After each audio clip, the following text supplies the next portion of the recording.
Hai semuanya, pada video kali ini kita dari kelompok 3 akan menjelajahi salah satu sistem penting dalam tubuh kita, yaitu sistem pencernaan manusia. Yuk kita cari tahu bersama bagaimana makanan yang dikonsumsi bisa diubah menjadi energi untuk aktivitas sehari-hari. Assalamualaikum warahmatullahi wabarakatuh.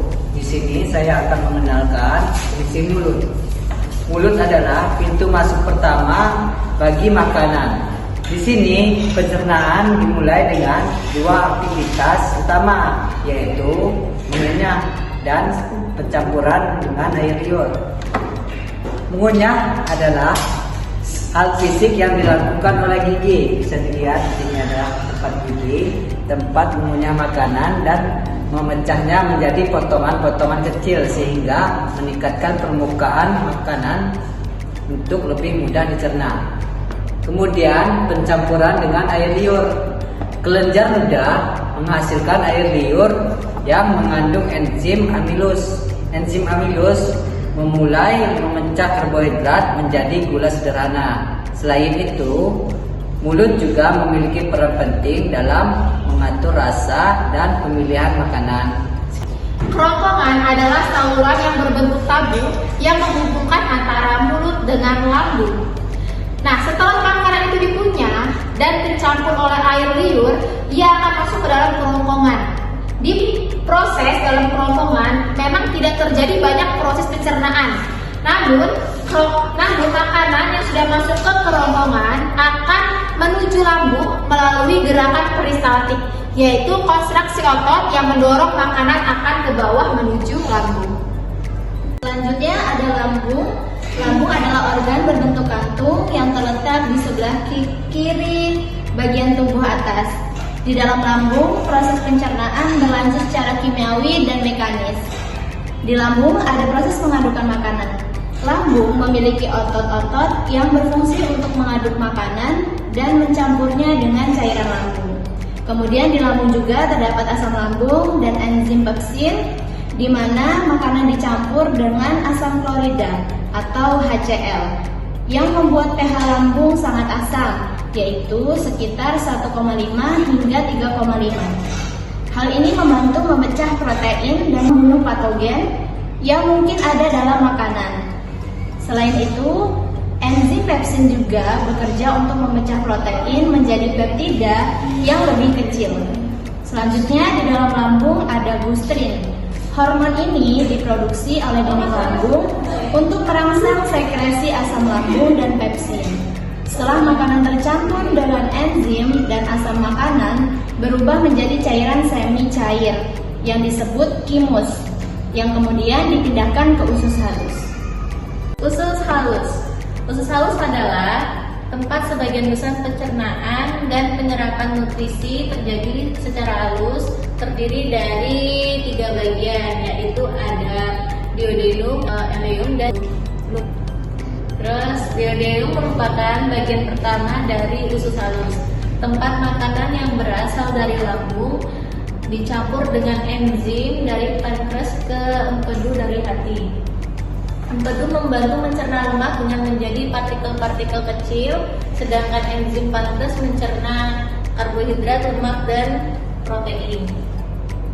Terus ada jejunum. Jejunum itu bagian tengah usus halus yang memiliki struktur lipatan-lipatan halus yang disebut villi.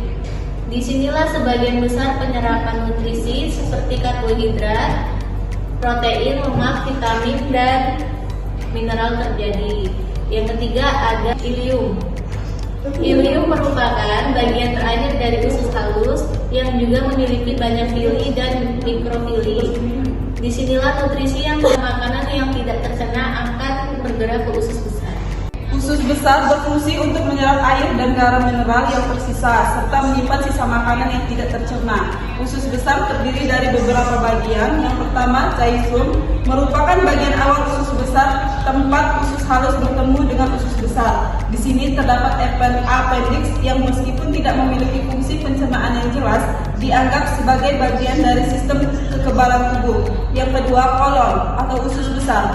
Bagian terbesar dari usus besar yang terdiri dari kolon ascending, kolon transverse, kolon descending, dan kolon sigmoid. Di sini, air dan garam diserap dari sisa makanan yang masuk membentuk tinja yang lebih padat. Rektum merupakan bagian akhir dari usus besar yang menyimpan tinja sementara waktu. Proses ini juga melibatkan refleks yang mengatur pengeluaran tinja. Kemudian yang terakhir, anus. Anus saluran akhir dari sistem pencerna di mana tinja dikeluarkan dari tubuh.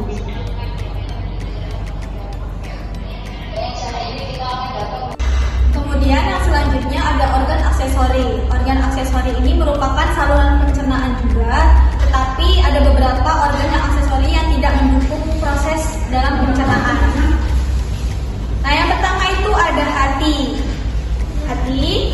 Hati itu memproduksi empedu yang disimpan dalam kantung empedu dan dilepaskan ke duodenum saat makanan berlemak masuk ke dalam usus halus. Empedu membantu mencerna lemak dengan cara untuk mengemulsifikannya.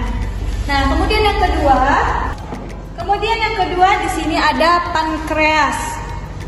Nah, pankreas ini adalah menghasilkan berbagai enzim pencernaan seperti enzim amilase, lipase, dan protease yang membantu mencerna karbohidrat, lemak, dan protein di usus halus. Selain itu, pankreas juga menghasilkan cairan pankreas yang mengandung birokarbonat untuk menetralkan asam lambung yang masuk ke dalam usus halus.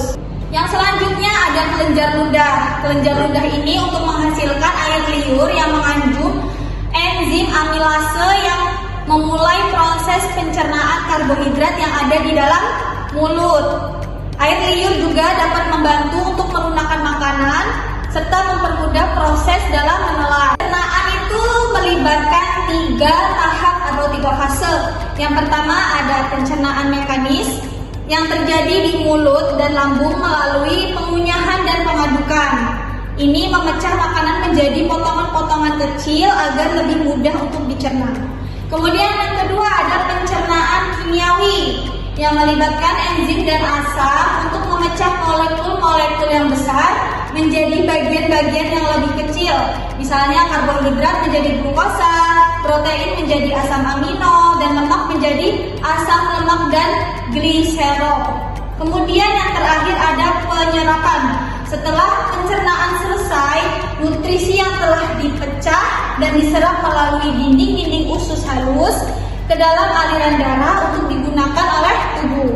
Jadi secara kesimpulan, sistem pencernaan adalah rangkaian organ yang saling berinteraksi untuk memproduksi atau memproses makanan, mencerna, dan menyerap nutrisi yang diperlukan oleh tubuh. Jadi itulah perjalanan makanan dalam tubuh kita melalui sistem pencernaan. Semoga penjelasan dari kelompok 3 dapat menambah wawasan kamu tentang bagaimana tubuh bekerja secara luar biasa. Terima kasih telah menyaksikan. Bye-bye.